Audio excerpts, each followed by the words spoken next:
नमस्कार मित्रांनो, जय महाराष्ट्र। अखेर भाजपने दाखवला शिंदेंना बाहेरचा रस्ता, शिंदेंची गरज संपली। जाणून घेऊया मित्रांनो सविस्तर बातमी। त्या अगोदर तुम्ही जर चॅनलवर नवीन असाल तर चॅनल सबस्क्राइब करून बेल आयकॉन नक्की प्रेस करा।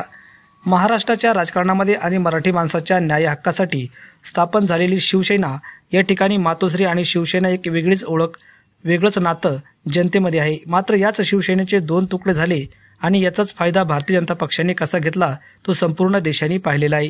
एकीकडे न्यायनिवाडा होत राहिला, तारीखवर तारीख मिळत राहिली, मात्र शिवसेना कुणाचीही शेवटपर्यंत कळलं नाही।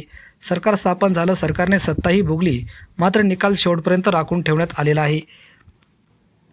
तर दुसरीकडे आता भारतीय जनता पक्षाला शिंदेंचा फायदा केवळ शिवसेना फुटीसाठीच हवा होता, पुन्हा एकदा सिद्ध होताना दिसत आहे।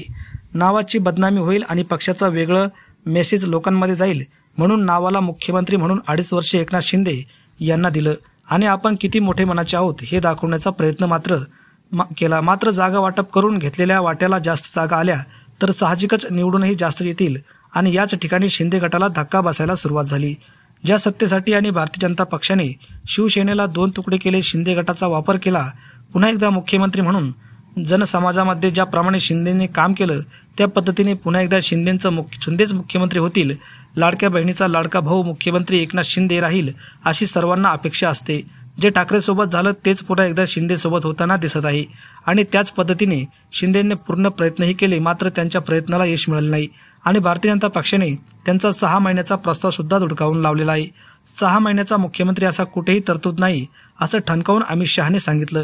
त्यामुळे कमीत कमी 6 महिन्याचा मला कार्यकाळ मिळावा जी अपेक्षा होती ती शिंदे गटाची, तीही मात्र भाजपने फेटाळून लावलेली आहे आणि पुन्हा एकदा याच सत्तेचा वापर करत भारतीय जनता पक्षाने स्वतःचा मुख्यमंत्री म्हणून देवेंद्र फडणवीस यांची निवड केली आहे। एकीकडे शिंदेंचा फायदाच झाला आणि आता पुन्हा घरचा रस्ता दाखवला अशी चर्चा सध्या राजकीय वर्तुळात रंगू लागलेली आहे।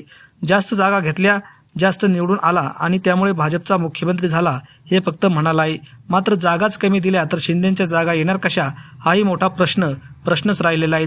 तर मित्रांनो, आपल्याला काय वाटतं, एकनाथ शिंदेंचा गेम भारतीय जनता पक्षाने केला आहे का? आपल्या प्रतिक्रिया कमेंटच्या माध्यमातून व्यक्त करा। व्हिडिओ आवडला असेल तर लाईक करा आणि चॅनलवर नवीन असाल तर चॅनल सबस्क्राइब करा। धन्यवाद।